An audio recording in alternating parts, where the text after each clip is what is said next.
Step right up, dummies, and listen to the stupidest sports show on earth with Rodney Newpole and Tim Van Stratton. Yeah.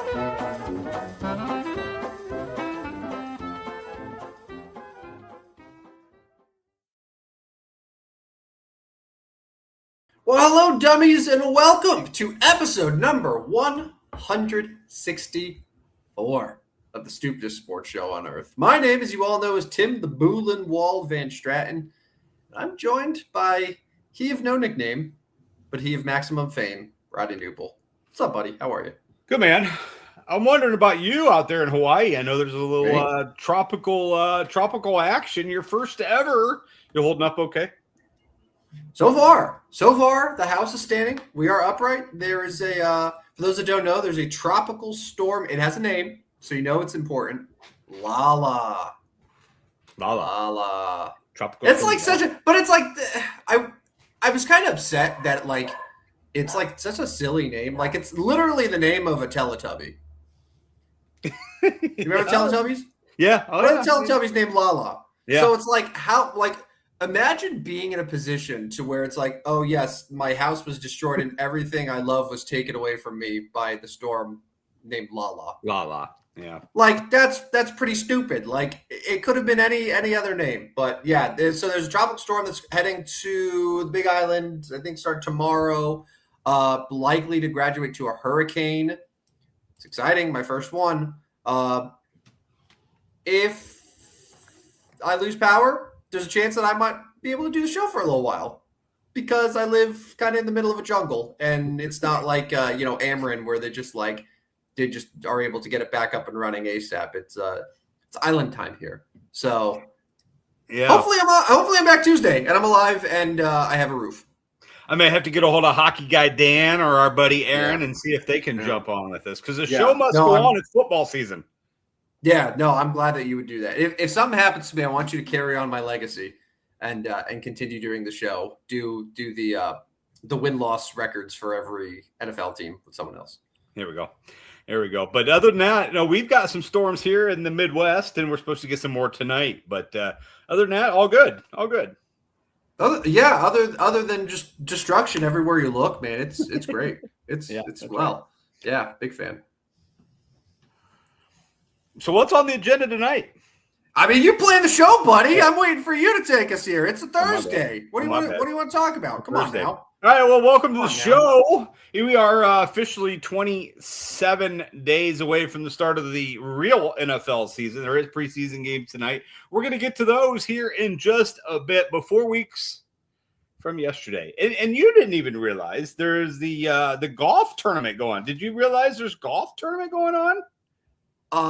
You know what? I should have assumed that there would be golf because there's literally a golf tournament every single week for the majority of the year, but I had no idea that it was FedEx Cup playoffs. Yeah, top 70. And my buddy Jordan Spieth is one of the current leaders at 5 under after day one. You play him? Good. Do you play him? In one of my lineups. I have 5, but one of my lineups. But then there's other guys, Thorbjornsen, Kitayama, Knapp, and Michael Kim are all tied 5 under. A bunch of guys still in the mix. Where is that guy named Scotty Scheffler? Oh, he's 2 under. I did have to mention Scotty never leads after day one. No. Never leads after day one, but he's always going to be in the mix come Sunday. And so this is the no-cut tournament, and I had to mention that there's 69 golfers. 68th is Rory McIlroy. Whew. Plus 4. But he's not going to fall to 69th because in dead last at plus 12 is Bobby Mack. Robert McIntyre went with a plus 12 today. What happened? His front 9 was a plus 8. He went plus 8 on his front 9, and not great. He's going to finish dead last in this one. But yes, that is going on. 69 golfers in the FedEx. Rory is where are they playing at? Memphis, and it's coming, and it's that one is coming to an end.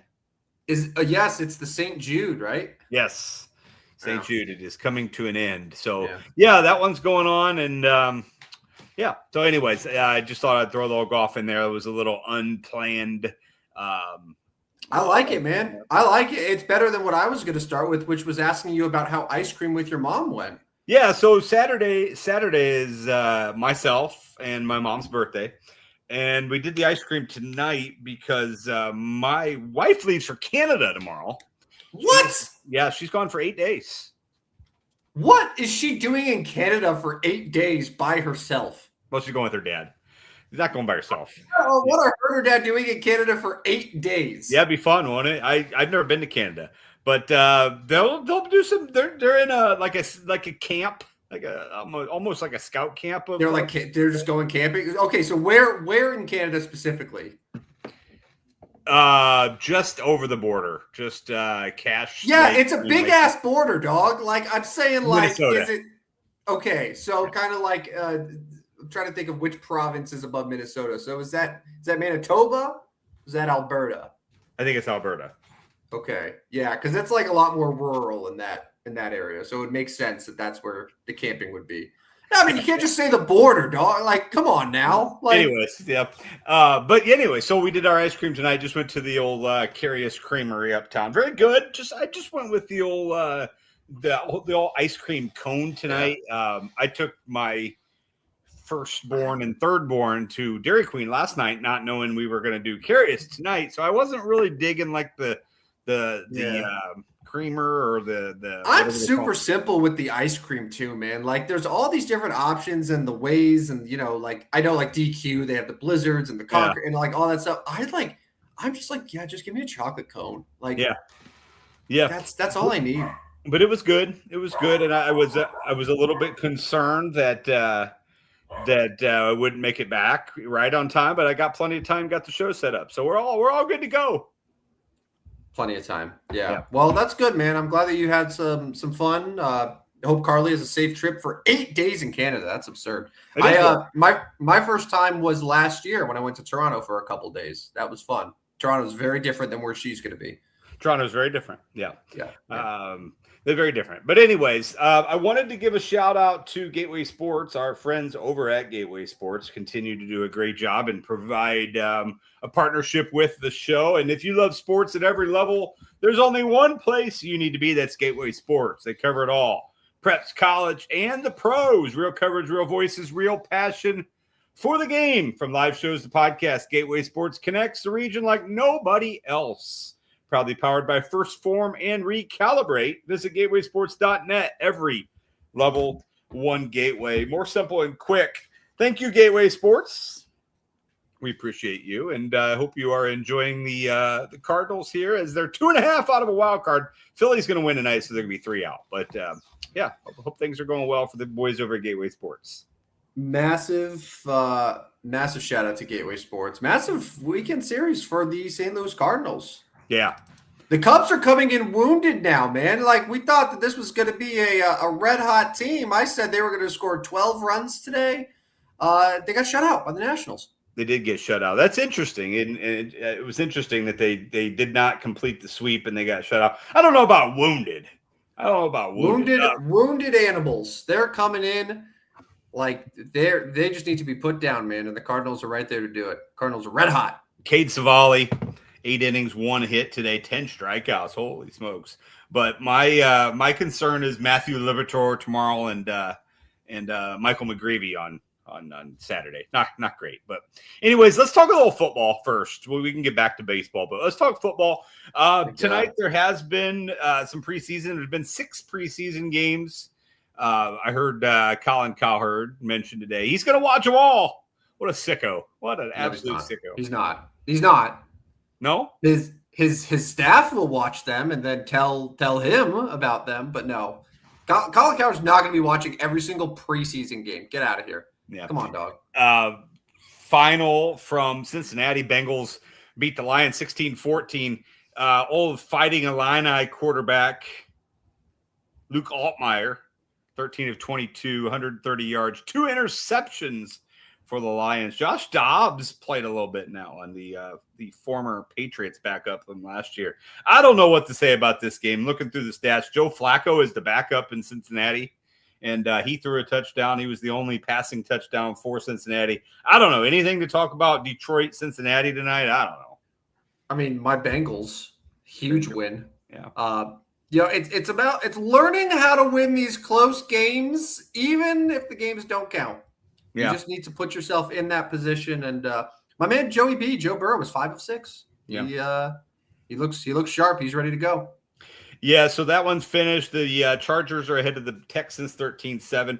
Arizona continues to score. They scored 27 on the Raiders. It's 27-14. Fernando Mendoza. Did we? Hold on. Yeah, I was going to say, we should have seen Mendoza today. He's 10 for 15, 96 yards, and a passing touchdown as he threw it to Jack Beck for the Raiders. Kirk Cousins, 5 of 6. So Colin Cowherd said 6 weeks for Kirk Cousins. You say Colin, no chance. Colin, why don't you just host the show with Colin Cowherd then? If you love that guy so much, I mean, my goodness. I'm gonna stand by it. By week 4, Fernando Mendoza will be starting. Did you know Dan Patrick's out this week? Did you hear who the host with him too? I mean, did you hear who his replacement was this week? Well, yeah, in the group chat, it's Tony Reale. Yeah, Tony Reale. Are you a Tony Reale guy? I like Tony Reale. I feel like hearing him on for 3 hours on a show might get a little much. Like he's a little too like high energy. Yeah, he was pretty high strung today. He was pretty high. Well, like, he's a very like positive guy. Like it seems like a great guy and obviously beloved and was great on Around the Horn and all that. But like, yeah, would you want to listen to him for 3 hours daily to talk whatever, like with that energy? Like, I don't know. I like a little bit of edge, like a little bit of smoothness with my radio guys. Like Dan Patrick, that's why he's great. Because like Dan Patrick keeps it nice and calm, nice and steady. Yeah. I like listening to that. Yeah, Dan Patrick's good. But anyways, back to the NFL. Let's see here. 49ers, Titans, 7-7. Steelers put a whooping on the Packers, 28-9. Whoop that ass. Again, these Drew Aller. So I've heard promising things out of camp about this Drew Aller character. Yeah. At one time, Rodney, like 2 years ago, people were talking about Drew Aller being like a top 5 pick of the draft. Yeah. And then he played more college games, and they were like, "Oh, that's ridiculous. Why would he do that?" It's kind of like Garrett Nussmeier a little bit. Yeah. But like, it seems like after this Rodgers thing is done, like Drew Aller's probably going to be the guy there. Like they could, sign a Jacoby Brissett type, one of those like 1 year stopgap things. But like, I think Drew Aller, like their intention is for him to be like the guy in 2027 and beyond. Yeah, it seems. With Rodgers there, he's not going to get opportunity unless he gets hurt this year. But yeah, no, I like Drew Aller. I liked him in college, but he played well tonight and got a 10 for 13, 154 and 2 passing touchdowns. That's pretty much it for tonight. Tomorrow we've got the Broncos Falcons. Looking forward to that one. Broncos Falcons. I have a take. Yeah, I'm listening. I think the Falcons are going to be my dark horse to be the number 1 pick in the draft next year. Yeah, you think they'll be that bad? So yeah, like, and this is something that this wasn't me that originally thought about it. It was my buddy who pointed out that like if you look at the win totals every year, the team that always ends up being the worst are never the ones that have like the worst or the lowest over under. Like it's always the ones that are sort of in that like 5.5, 6.5 range. Like the Falcons are sitting at 6.5 wins. And I'm looking and I'm saying, well, hold on a second. One quarterback is always hurt. The other quarterback is always hurt. And even when they're healthy, they both kind of stink. I know that Kevin Stefanski's there, but like we can't act like, oh, Kevin Stefanski, every team he touches turns to gold. I mean, he had a lot of really bad seasons with the Cleveland Browns when he doesn't have a good quarterback in place. I don't know. There's just like something about the Falcons this year is screaming like they're going to absolutely bottom out. Like, is that crazy? No, let me turn it this way. So we're not a fantasy show. Does that mean avoid Bijan, or does that mean he is their guy and their guy only, and just like? No, I think it's So I feel a lot more comfortable about Bijan than I do about like Drake London or Kyle Pitts. I think, but like Bijan's great. I think he's proven that he can still produce, and if he's there in the first round and Jahmyr Gibbs is off the board, like it's probably who I want to go with. But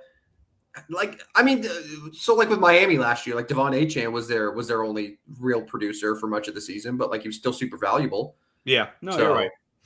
So I think you could still get away with Bijan there from a fantasy perspective. I like where your head's at as far as that, but I don't know. There's just a gut feeling that the Falcons are going to be truly dreadful this year. And I said the same thing about the Colts last year. Look what happened. Look what happened. Weren't they like 9-2? Like Tua could have a totally healthy, resurgent year. Stefanski goes and they win 10 games. Like that could absolutely happen. It's a crappy division. I get it. But it could also be miserable. I'm just going to throw that out there now before everyone catches on. NFL Network tomorrow night, Bucks and Jets, and then Dolphins and Commanders are the third game. And then, of course, Saturday, Panthers, Bills, Browns, Bears, Vikings, Giants, Jaguars, Saints, Rams, Chiefs, Eagles, Ravens, Cowboys, Seahawks. What excites you about the New York Giants game on Saturday? I know we talked a little bit on just Tuesday. the game, or just Giants. Period. On the game on Tuesday, what do you want to see from them on Tuesday? I want to see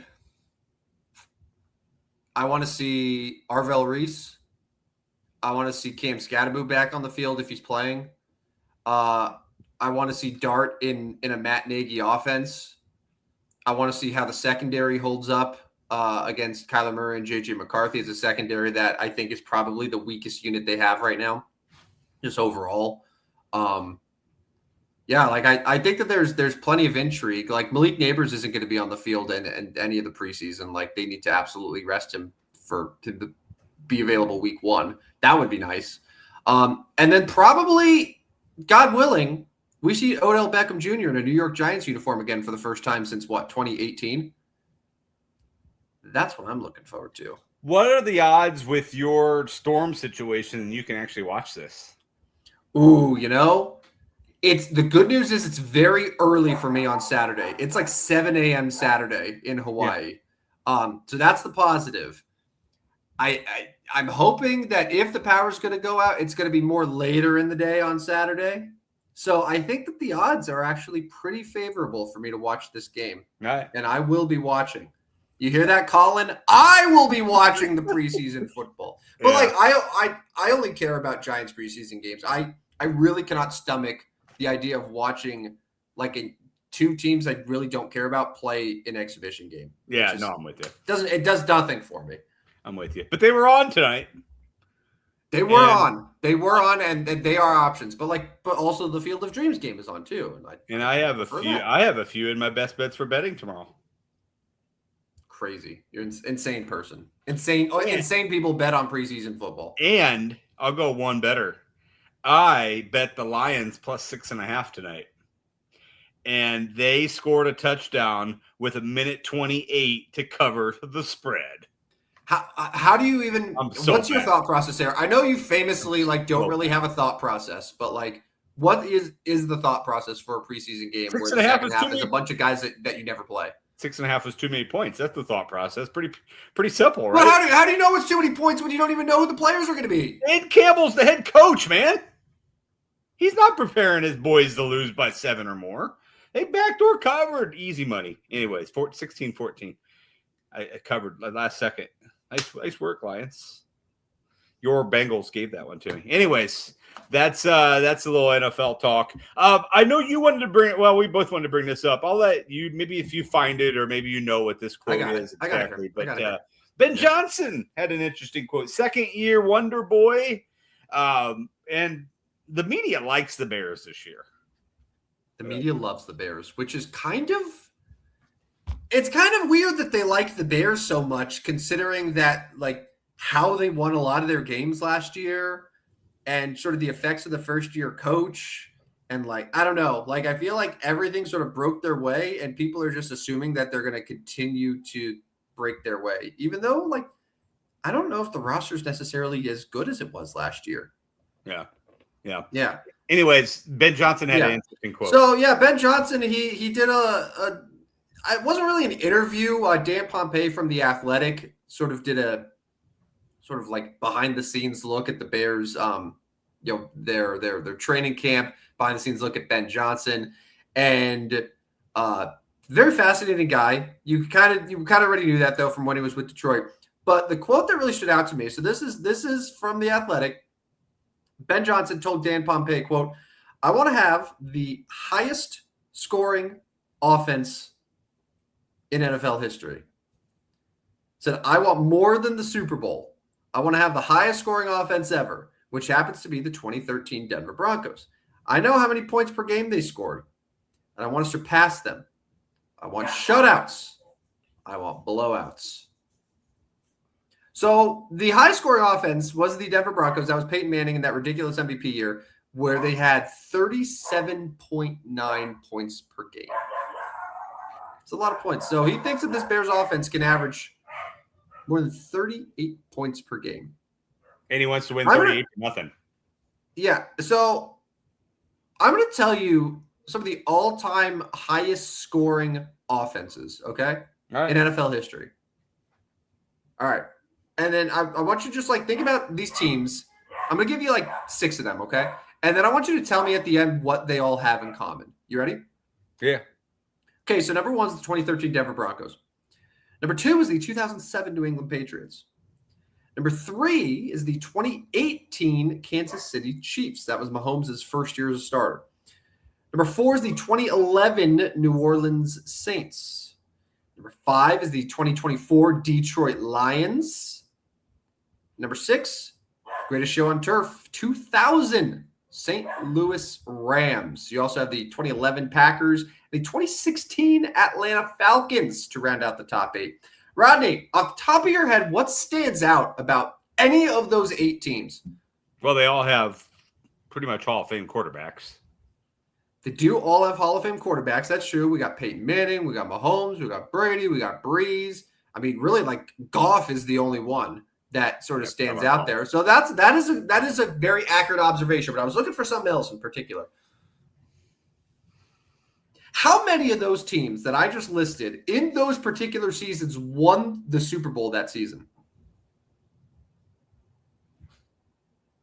Did they all? I'm blanking. They all did, right? Actually, Rodney, you're wrong. None of them did. None of the teams that I told you have won the Super Bowl. The Broncos got there. The Patriots got there. The Falcons got there. They all lost. And I'm looking at a list, and I'm not going to read them all, but the top 16 highest scoring offenses of all time. It has a fair share of teams that got there, but no one that won. I think the highest scoring offense that actually won the Super Bowl was the Buccaneers in 2020, Brady. So somebody that also had an insanely dominant defense too. So somebody needs to let Wonder Boy know, who knows the numbers, that having the highest scoring offense means you're probably not going to win the Super Bowl. That's correct. Yeah, because historically the highest scoring offenses never won the Super Bowl. Now, and I don't know, I can pull this up here. Compare that list to the list of the teams that had the best defenses, the lowest scoring defenses of all time. Think about the 85 Bears. Think about the Ravens in 2000. Think about the Legion of Boom Seahawks. You think about, the Seahawks this year. Yeah. I'm just saying, Wonder Boy thinks that they can have these shutouts and these blowouts and win these games 37, 38, nothing. I think he's kind of forgetting that A, his quarterback isn't a Hall of Famer, and number 2, kind of need a defense to win in the NFL. Well, if he gives up nothing, he will have a defense. So I guess that's one thing. Yeah, that is true, but I think he forgets that he doesn't quite have a defense like that. No. I don't think he has the 85 Bears on defense, with all due respect. No, I don't think so either, but it'll be interesting to see. And I guess if you're a head coach, while it sounds like a goofy statement, you might as well shoot for the stars, right? Your players know, hey, this guy thinks we can be pretty good. This guy has high expectations for us. I guess it's better than, hey, yeah, we want to be 15th in offense. We want to score about, 17 points a game or so, be average. I don't know. I guess I don't hate the quote. I just think he's kind of funny. Like that's not happening, Ben. You're not going to be the highest scoring team. It's not. I think he's just like no. It kind of he's like a less punchable Sirianni. I don't know, like kind of weird, kind of out there, like kind of rubs some people the wrong way a little bit, like kind of the high offensive IQ in a way. Like I think he's a better coach than Sirianni is. Like I think he just like knows more about offense. But I'm very interested to see if the Bears experience any sort of adversity this season, what it looks like. Yeah. Well, I mean, the regression monster on them is going to come back to bite them pretty good. And that brings us to give the listeners the Denver Broncos. Oh God. Yeah. So I can pull up the, I just looked this up today, record in one score games last season. The Denver Broncos were 11-2. Yeah. In one score games last year. Yeah, regression monster is going to come back hard on those guys. Yeah. They trailed, they won. So if you include the playoffs, there's another one. If you include the playoffs, so they won 15 games. Yeah. 12 of those 15 games they trailed. Whew. Yeah. That's crazy. That's not a repeatable thing. No, and I don't know as if the Bears winning the final plays and winning that close. Well, yeah, like the Bears were 7-4 in one score games. Comparatively, the Packers were 3-5, the Lions were 3-4. Like their two biggest competitors in the division. So they get that advantage. And yeah, like the Bears had the horrible. How many times they get shut out or limited to 3 points in the first half of these games? Yeah, that can't continue to happen. Yeah. All I'm saying is that the 2013 Denver Broncos were not going into the fourth quarter with 3 points. Right. Yeah. Anyways, let's move to baseball. This is the Hall of Fame game, or excuse me, the Field of Dreams game, and it is. And then we'll just kind of talk about the baseball that is going on this weekend. So the Field of Dreams game. Are you a fan of the Field of Dreams game? Do you like the? This is like the Winter Classic of baseball or one of those. Do you like the one-offs? Like, are you good with them? They excite you? I like baseball played in non-traditional locations. I think it's fun. Like, I remember the first Field of Dreams game, Yankees White Sox. That felt really, really special. And I thought it was so well done. And it felt very I don't know. It felt really simple and like it respected sort of where the game was supposed to be at. This year, I didn't feel that way, and perhaps it was the fact that it was available exclusively on Netflix. Yeah. Perhaps it was the fact that Kyle Schwarber's blasting home runs over an outfield fence that has FanDuel logos slapped all over it, and it kind of ruins the spirit of the Field of Dreams game for me. In a perfect world. I'm making it so simple. I'm putting it on Fox to where the most people can see it.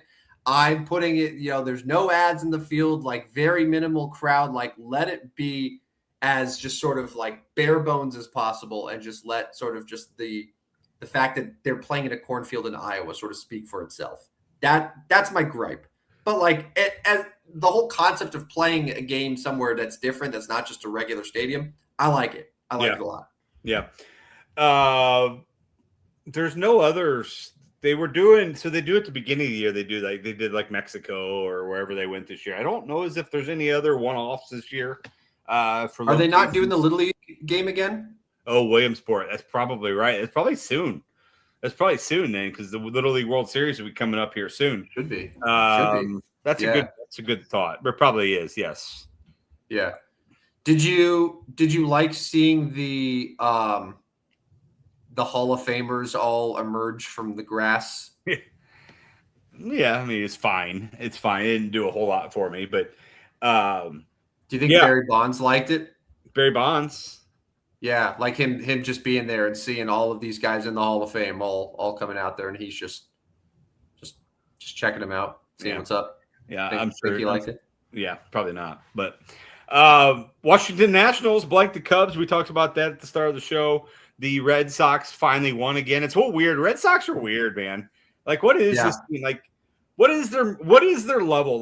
They're not 27 out of 30. They're not 5 losses in a row. But where I can't figure out where this team's at. I feel like I feel like their roster is probably just better than 500 overall, right? Like it's not an elite roster by any means. No, it's really not. It's.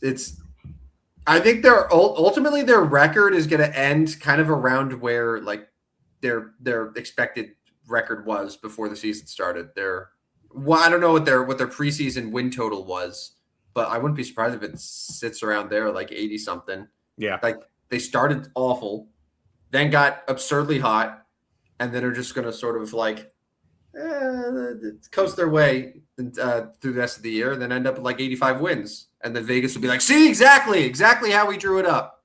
Yeah. I want to mention, did you see the Paul Skeens on the beach photos? Yeah, were they photoshopped or is that legit? I mean, I am not here to judge bodies of others. No. Paul looked like he maybe been putting on a little weight this season. I don't know if I want to do the like let's judge a person's figure show, but I was a little startled that one of the best pitchers in Major League Baseball has a scarily similar body type to me. Right? That's what I thought too. Anyways, yeah. Anyways, but yeah, Paul Skeens on the beach videos with his girl. Do we know about his injury yet? Like, do we? No, I haven't seen anything, and obviously that coincided with the injury, and he is listed to pitch against the Red Sox on Sunday. Patrick Sandoval against Paul Skeens. We'll see if he probably would have made some kind of announcements, right? He basically was just quoted as "wish I could have gone more." So not necessarily. I don't know as if there was an injury. It was time to get him out, and he hasn't been real good. So, anyways, Paul Skeens. I thought that was in baseball this week. And then I guess other than that, big games this weekend. I mentioned the Red Sox and Pirates. That's big game only because it's interesting to see what the Red Sox do. Cardinals, Cubs. As I mentioned Tuesday, Matthew Liberatore, Michael McGreevy going in the first two games. Last time, a month ago, that didn't work real well. How about tomorrow's matchup? Sandy Alcantara goes against Burns, goes against Chase Burns. That's a good matchup. That's actually pretty good. Pretty sneaky good Marlins-Reds game tomorrow. It might be in my best bets for betting. Yeah, I'm looking at the rest of the Diamondbacks and Braves would be a good series. Your Yankees are north of the border against Toronto. Toronto's played well, won 3 out of the last 4 at least. Yeah, Toronto is, don't look now, but Toronto's only like a couple games out of a playoff spot now. Yeah, and then our Seattle, man. We keep coming on this show. I know that the Yankees did lose today to them 1-0, but like I've watched the Seattle Mariners now 3 straight times. They stink, dude. Yeah. Like they stink. Yeah. Like, and give the Cal Raleigh numbers.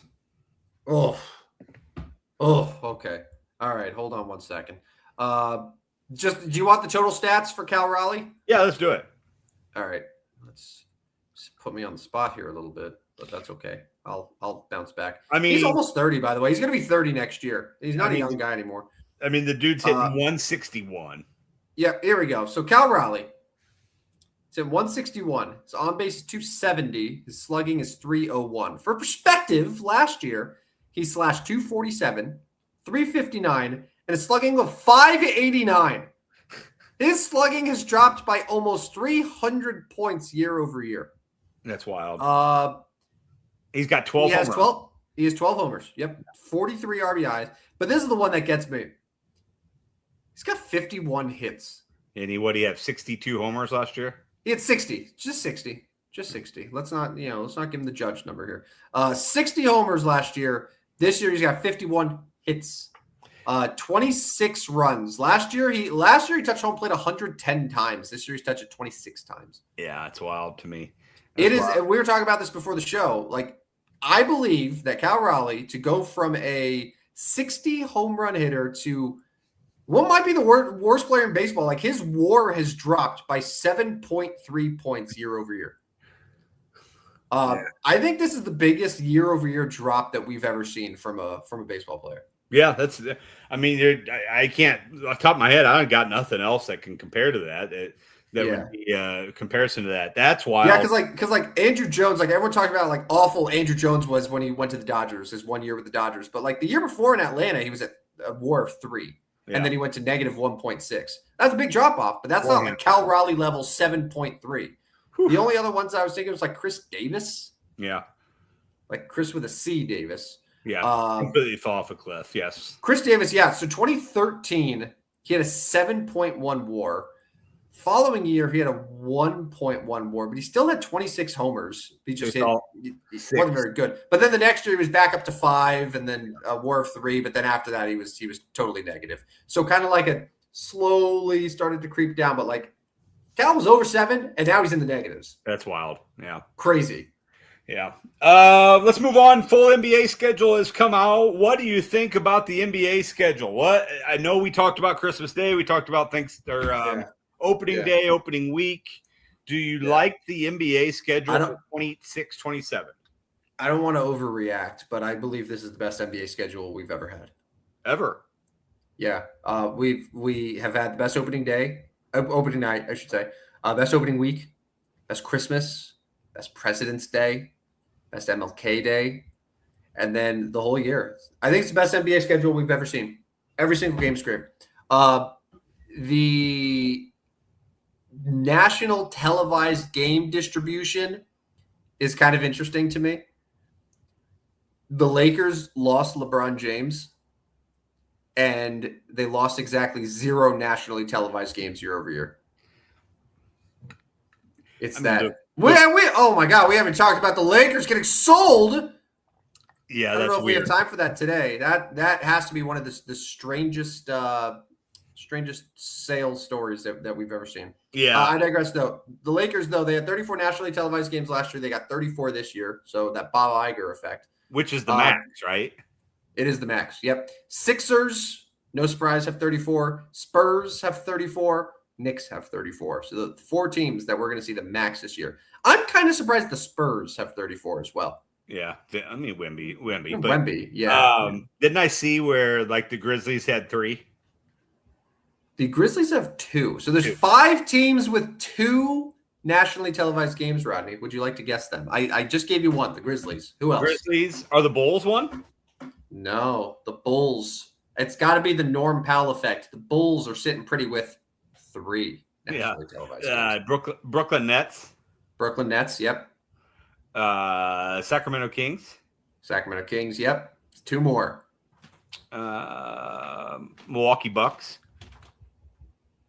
Funny thing about that, Rodney, is both games for the Bucks that are in primetime, nationally televised, against the Heat, happen to be against Giannis and the Miami Heat. Weird.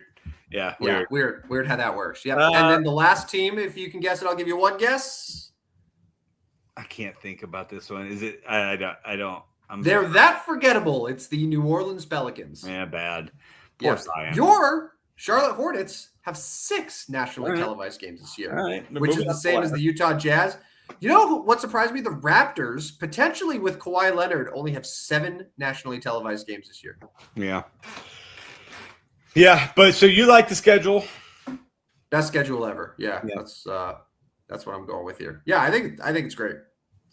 Lots of good matchups on Prime Video, lots of great ESPN games and NBC games. Yeah, I'm fired up, man. I feel like NBC getting back in the NBA market has really helped it, the marketability of it, and just maybe the excitement of it. I mean, I think NBC's made for the NBA, right? I think so. Yeah. I think that they have already become my favorite broadcast, or my favorite channel to watch a game on in just a year. Yeah. I watched Tuesday morning. I watched the Today Show just to watch the NBA schedule when they had Mike Tirico on.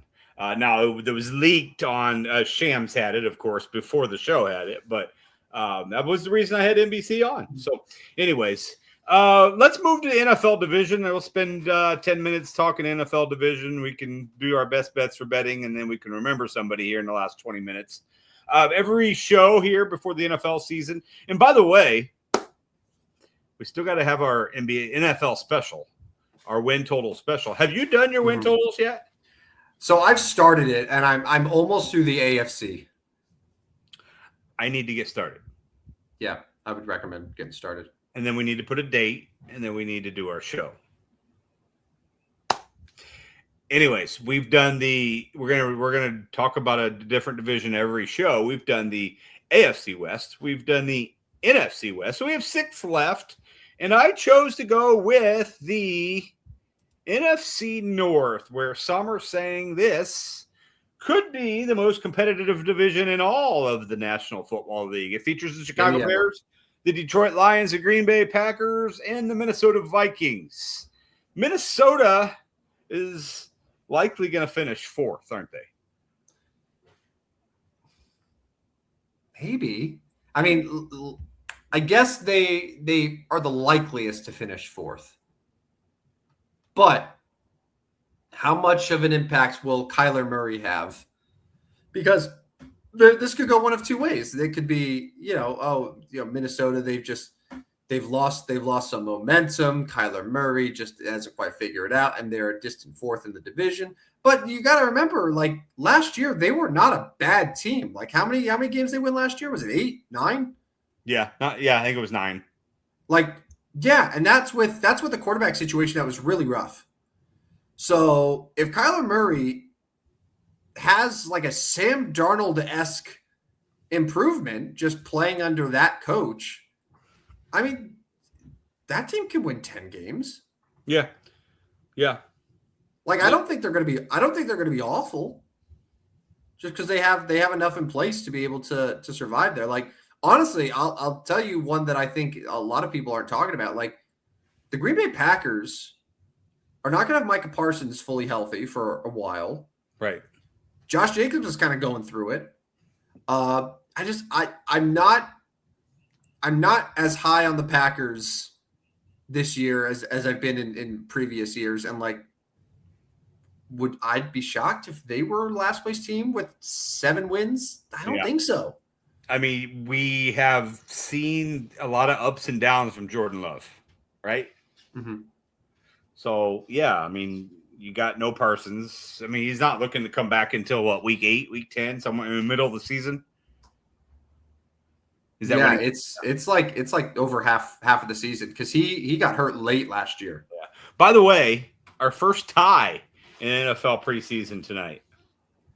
That was fast. The Colts and the Patriots tied 13-13. Congratulations, our first tie has occurred. But anyways, back to the NFC North. So back to the top. Are you going Lions or are you going Bears? Oh, man. That's a good one. I think I'm going to go with the Detroit Lions because I believe stupidly in Dan Campbell and the Magic. I think that it says a lot that last year they had a lot of things go wrong for them and still found a way to be over 500. Yeah. I think they'll bounce back. I think that they will get a few more breaks. I think the Bears will get far fewer breaks than they got last year, and things will sort of correct themselves out. So I'm gonna take the Lions. Well, we're making these picks without looking at the schedules. Yeah, right. That is accurate. But then we do kind of start looking at a schedule a little bit. Let me give you the first 5 weeks of the Lions. You're gonna like this. I can't wait. With the Saints. Love it. At the Bills. Okay.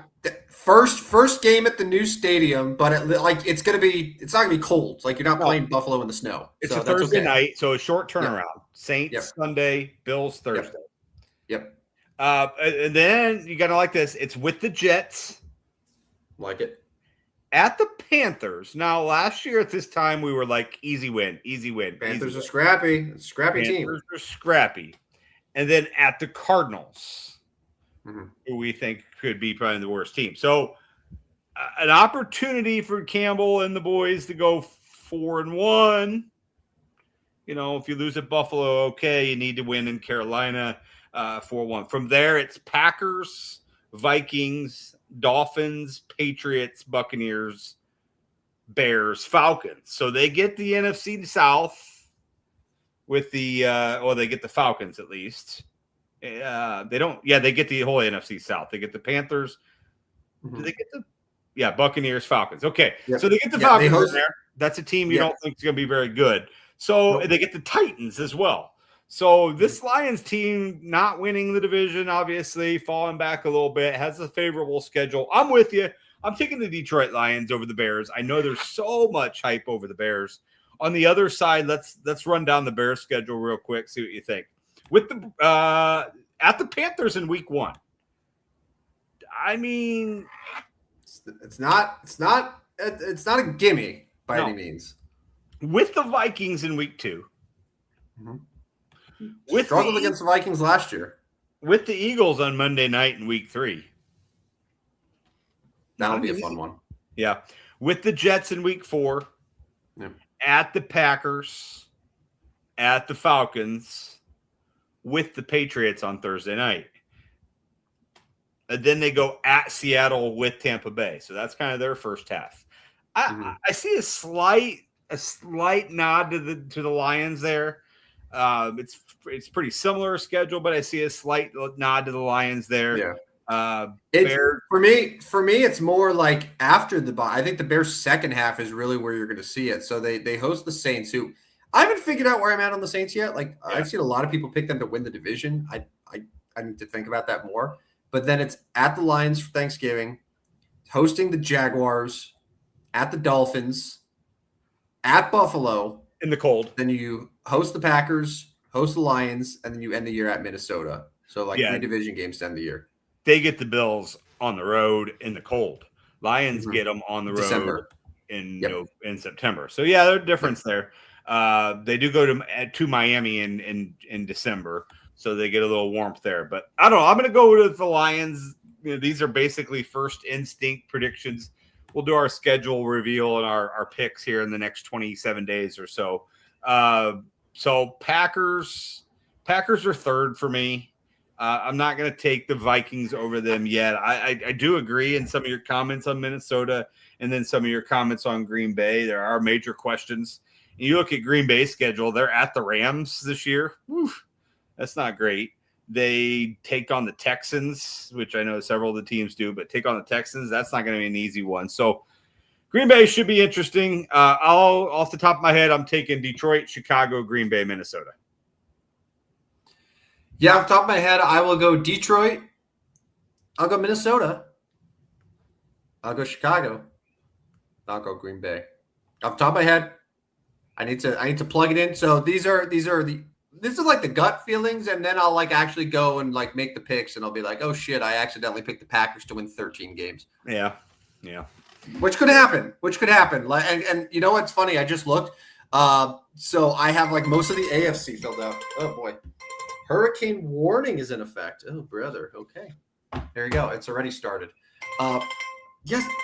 Can you hear that? I can hear that, right? Yeah. That's the hurricane warning. See it, Tim. Oh, God. Am I going to die? What is happening? We are live. Hurricane warning in Hurricane Lala is officially in effect here.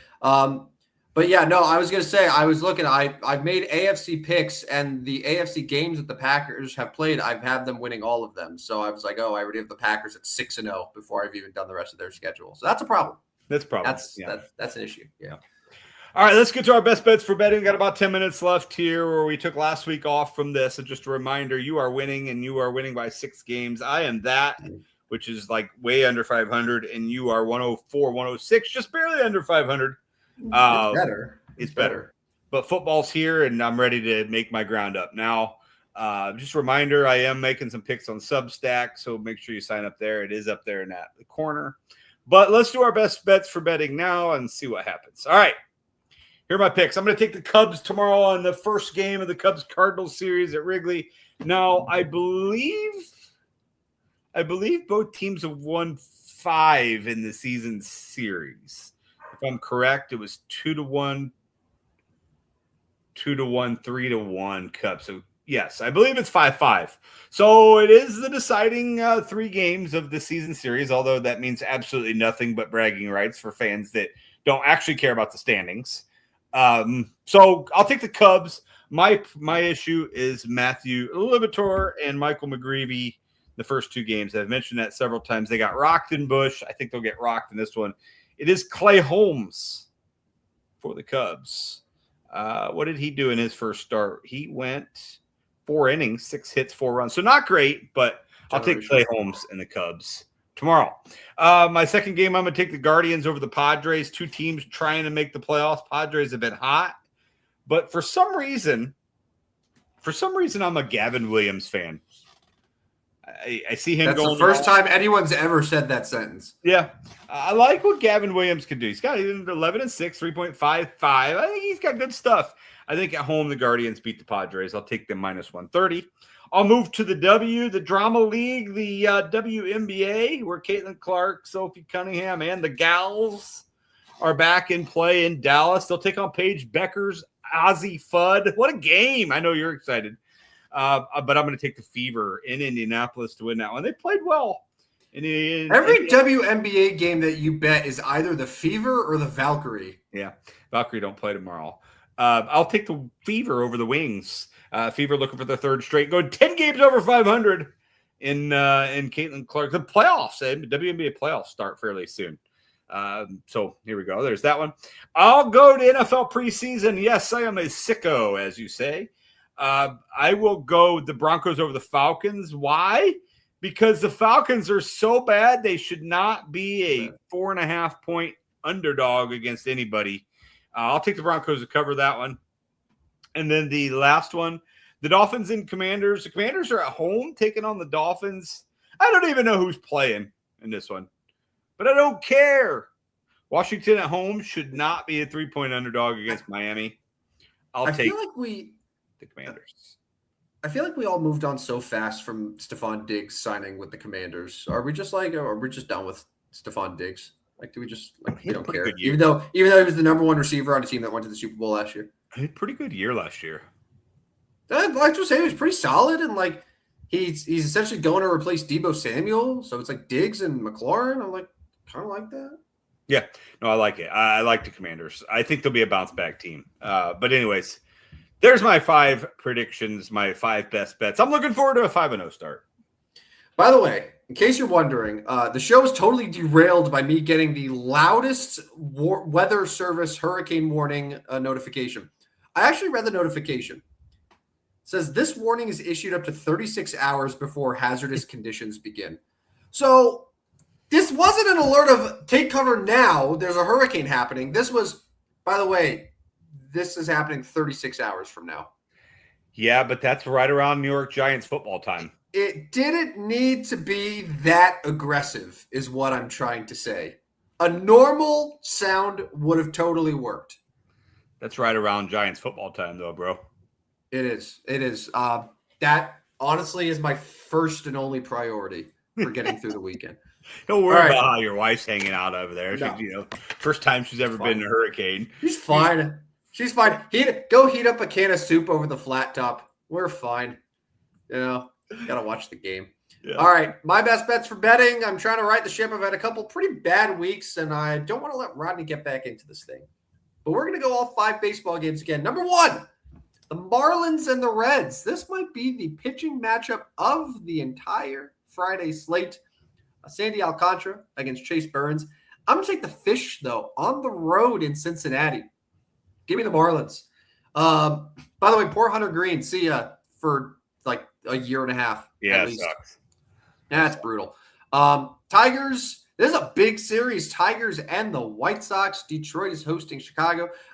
Detroit, as I discovered earlier today, and now it has been officially confirmed, Detroit has the number 1 run differential in the American League. Who needs Scooble?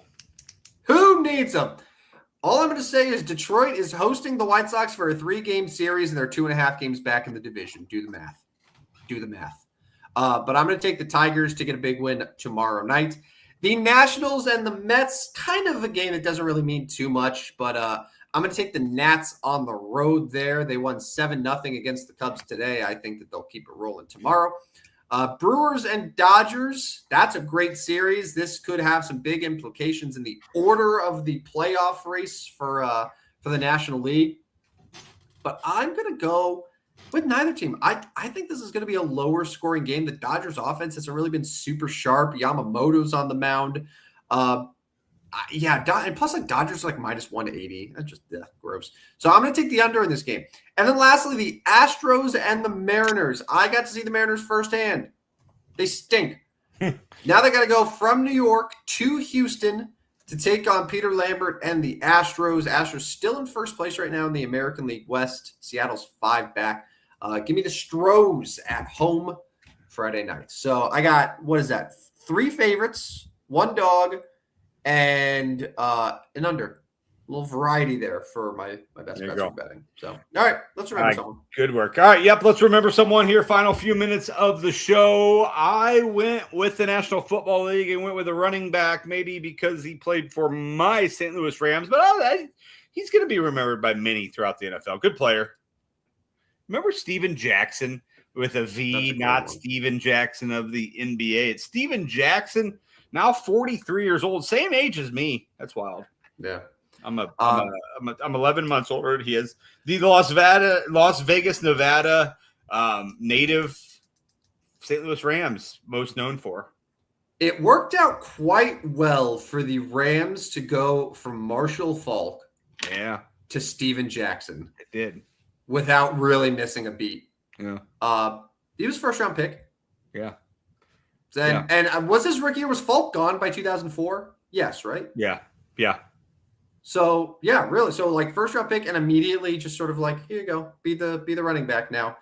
Didn't have Kurt Warner to play with. He would have been in the Mark Bulger days. But I'd love to know, like, you being a St. Louis Rams fan at that time, sort of like he was kind of him and Bulger were sort of the new faces of the franchise after like the Warner days were done. What was that era like, and like how did you remember Steven Jackson as a player? Yeah, I mean, a very strong running back, kind of the bell cow of the group. I mean, strong, had some speed, put up big numbers. 3-time Pro Bowler, good player. He was the kind of the face of the Rams during that time, but really good player. That's really where it was. A strong player for the Rams. 8 straight seasons with 1,000+ rushing yards. Yes. That's correct. Which is really good. And then his best year was 2006. He had over 1,500 yards, 13 touchdowns, plus 90 catches for 806 receiving yards and 3 receiving touchdowns. 90 catches for 806 yards. Where, like, what's crazy too is he had 90 receptions that year. He never had more than 51 in any other season. Really? Wow. So, like, for whatever reason, that year, they're like, you know what we're going to do? We're just going to throw him the ball in addition to handing him the ball. Like, he had 346 rushing attempts and 90 catches. Like, that's a lot of work for Steven Jackson there. And that would have been his 3rd season. Yeah. Yeah, it was pretty reliable. He played in 16 games 3 times, but 15 numerous times. As a running back, there was a few seasons he played 12, so he missed some time. But really, overall, was pretty healthy for them. Was a strong player at Oregon State before he came into the NFL. And, Tim, it's your favorite time. I'm going to look at the 2004 NFL Draft.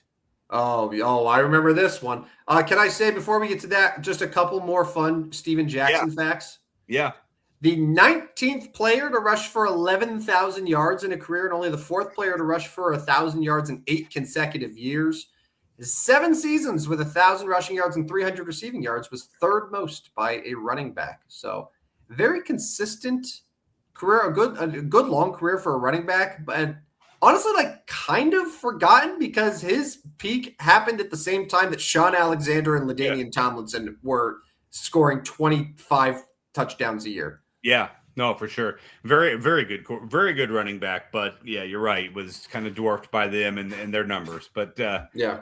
So you mentioned the 2004 draft. You are very familiar with what happened at the top of the draft. I believe Elisha Nelson Manning went number 1. That's right. To the Chargers. Giants. You are not going to know who was taken 2. You would think, but I do know it was the Raiders, and they took Robert Gallery, the offensive tackle. Why? Yeah, I don't know why. Why did they take Robert Gallery, or why did I know that? Well, both, probably. Well, you have to understand, like, the '04 draft is like a core memory for me as a Giants fan. Like, I'm very familiar with like the top of that draft and how it all went. But yeah, Robert Gallery out of Iowa, he stunk. Bad player. Yeah. Yeah. Especially considering that number 3 was Larry Fitzgerald. And number 4 was Phillip Rivers. Phillip Rivers, who, by the way, and I'm sure, and you probably know this by now, but the only reason the Giants drafted Phillip Rivers is because that's who the Chargers would have wanted if, like, he was basically their second best quarterback behind Eli. So, like, as a measure of good faith, the Giants drafted Rivers in order to get a deal done with the Chargers. So they drafted him, like, hoping that would be enough to get a deal. They did not have a trade done in advance before that pick. Ernie Accorsi, the GM at the time, has gone on the record to say that the Giants, if they weren't going to be able to get Eli at all, would have taken Ben Roethlisberger 4th overall. Because that's the quarterback that they would have preferred over Rivers. Yeah. So there is an alternate reality where Eli is a Charger and Ben Roethlisberger is a Giant. Phillip Rivers maybe goes to the Steelers then, and who knows what happens in the NFL. That's interesting. Yeah. There you go. Sean Taylor, Kellen Winslow, Roy Williams, D'Angelo Hall, all drafted. Loaded. Loaded. Yeah. We got Ben was 11th, Jonathan Vilma, some Vince Wilfork, Steven Jackson, as I said. This is a good draft. Yeah. Man. That's a good draft. Yeah. And then Robert Gallery went 2nd overall. Yeah. Yeah, what happened there? I don't know what happened there. But yeah, that's a good draft. How about Matt Shaw. Tommy Harris, longtime Chicago Bear. Yeah. Jared Allen. Here's a good trivia question, and you might have seen this now, look it up, but if you ask someone who is the next quarterback, this is a better one. There were 4 first-round quarterbacks in 2004. Everyone's going to remember 3 of them, but is someone going to remember who number 4 was? Oh, after Phillip and Eli and Ben? Yeah. In the first There's round? another first-round quarterback. Oh, yeah. Okay. Buffalo, 22nd right? overall, the Buffalo Bills took J.P. Lossman. Yeah, that didn't work well. Out of Tulane. Yeah. Yeah. That didn't work real well for them. From the after one pick after Vince Wilfork. Yeah. Patriots. Yeah, crazy. Well, that was a look at the 2004 draft, and that is Steven Jackson. Somebody remembered tonight. Another very good player that, as you said, was kind of overlooked by 2 really good running backs that were also playing. I'm just looking, man, this draft is great. Like, the Giants got Chris Snead near the top of the second round. In the second round, the Colts took Bob Sanders. Bob Sanders should be one of the Remember Us or Remember This Guy nominees. There you go. You got Tuesday's show, so get on it. Should I just pre-say we're going to remember Bob Sanders on Tuesday? Write him in This there. is assuming that I'm not dead. Yeah, that I haven't been swept away by Lala. That's true. But if you do that, we'd have to come right back to the 2004 draft, and that's not fun. So maybe a little bit later we can come back to Bob Sanders. But anyways, let's get out of here. You can prepare for the storm of the universe. I can get some sleep. We'll be back on Tuesday, August 18th, hopefully. We'll also be coming with our NFL special here soon. I'll have to find the world's fastest pigeon to be able to send a message to Rodney if I'm without power. Yeah. To let him know that I will be unavailable. How about this, Rodney? If I am like totally AWOL and like don't do any like texts in our group thread like between now and Tuesday, assume that I'm living to survive, and I will not be able to do the show. I can let you go Friday, Saturday, Sunday, Monday, like literally 4 days. Yeah. But if it's like Tuesday and you still have not seen me message anything in that time, especially like from between Saturday and Tuesday, if you hear nothing from me between Saturday and Tuesday, find a different host. Yeah. Done. Just do it. You're done. All right. But remember Bob Sanders for me. That's all I ask. Well, good luck to you on the storm, and we'll be back on Tuesday, August 18th for another edition of Stupid Sports Show. Take us away, Tim, and thanks for jumping in tonight. Yeah, thanks for everyone who hung out with us. We'll be kind of back, maybe back Tuesday, hopefully, God willing. He's Rodney Newpol. I'm Tim, the Boolin Wall Van Stratton, and this has been another edition of the Stupidest Sports Show on Earth. See you guys. See ya. Step right up, dummies, and listen to the stupidest sports show on earth with Rodney Newpol and Tim Van Stratton. Yeah.